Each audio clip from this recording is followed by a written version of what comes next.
Bonjour et bienvenue à l'émission En mode écolo. Je suis actuellement dans l'usine de fabrication de Montréal de la compagnie Modular LED System.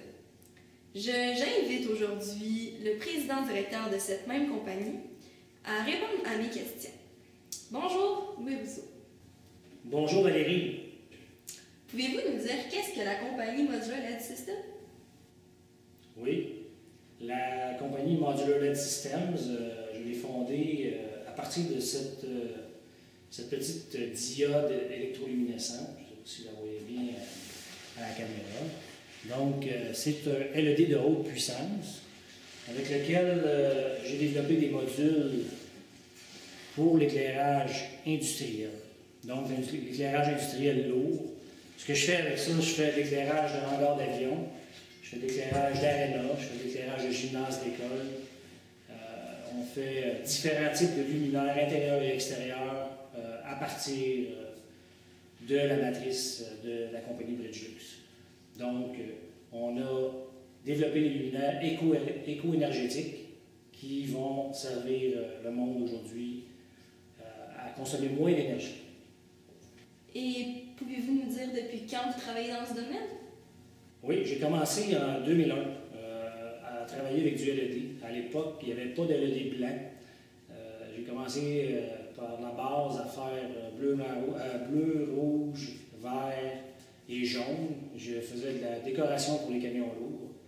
Et c'est suite à une exposition à New York en 2005 que je me suis intéressé à l'éclairage blanc dans le LED et que j'en ai fait un métier. Et pourquoi vous êtes venu en centre d'affaires exactement? C'est parce que l'éclairage GEL, c'est nouveau.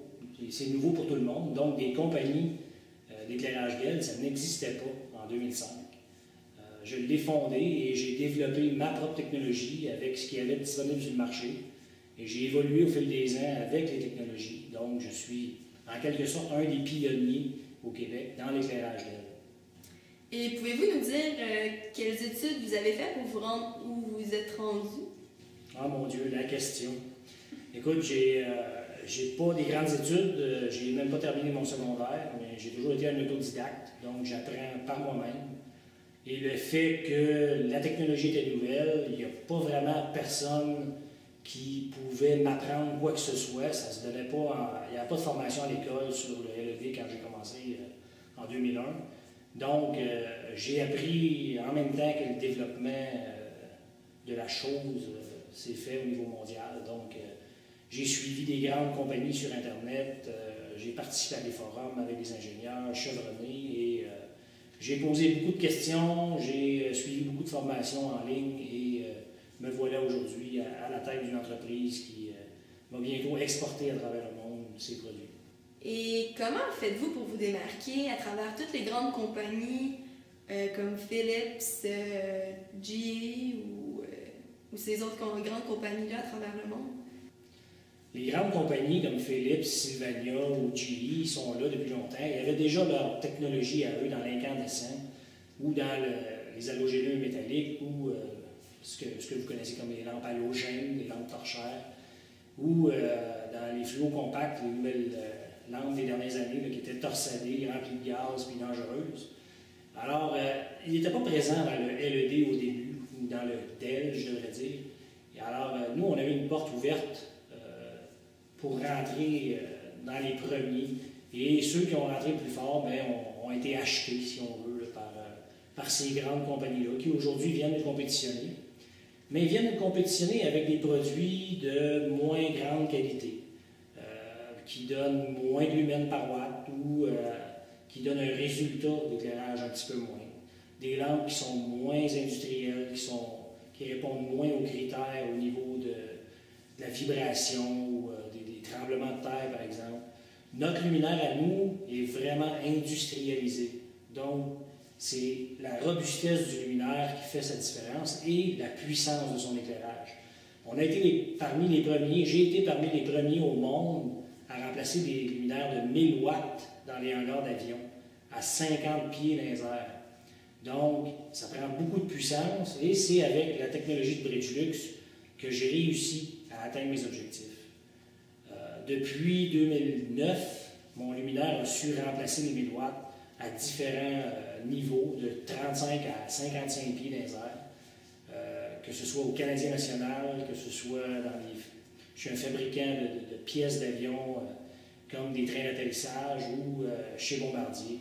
J'ai fait des arénas à Chambly, j'ai fait des arénas à Victoriaville. J'ai eu beaucoup de projets qui ont été réalisés avec les luminaires et partout, c'était des succès. Quand vous dites que votre luminaire est éco-énergétique, ça veut dire quoi? Est-ce que vous pouvez nous en dire plus pour qu'on comprenne mieux le luminaire en tant que... Oui, effectivement, donc, on dit éco-énergétique parce que le DEL, en général, consomme moins d'énergie que les anciennes technologies. Donc, tantôt, je faisais référence chez Bombardier, par exemple, qu'on avait remplacé des 1000 watts aux halogéneux métalliques. Donc, nous, on l'a remplacé par 567 watts. On économise de 50% plus ou moins, et on pourrait aller jusqu'à 65% d'économie d'énergie aujourd'hui, et par une application qu'on appelle le contrôle de l'éclairage, donc soit par la graduation, communément appelé le dimming en anglais.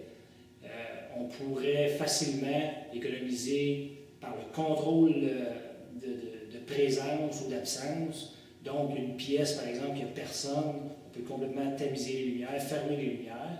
Donc, quand c'est fermé, ça consomme zéro.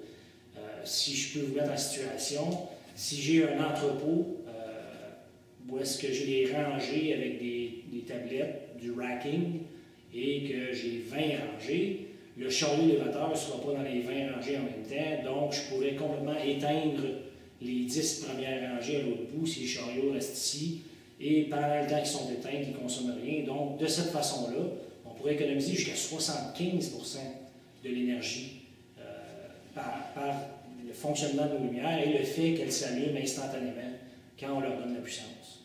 Donc, éco-énergétique, nos lumières sont 100% recyclables. C'est fait de métal et de verre.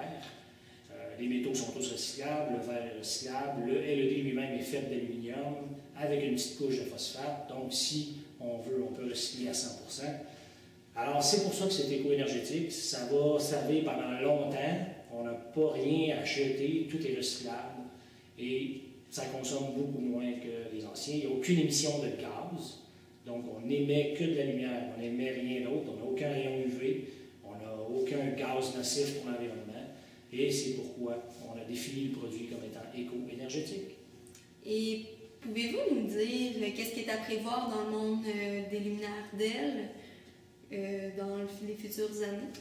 Oui, dans les années futures, ce qui va se passer, bien, on devrait connaître une baisse de prix due à la nouvelle technologie qui s'en vient, qui est communément appelée GaN on Silicon. C'est un terme anglais qui est une formule chimique, ni plus ni moins, qui va s'appliquer à la construction d'un DEL.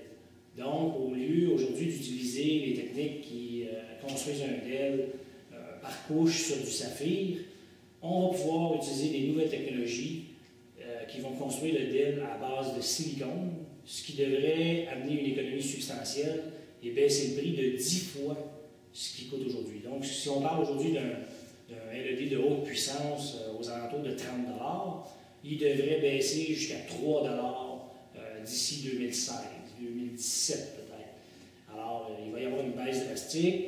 De plus en plus, les ampoules vont rentrer dans nos maisons.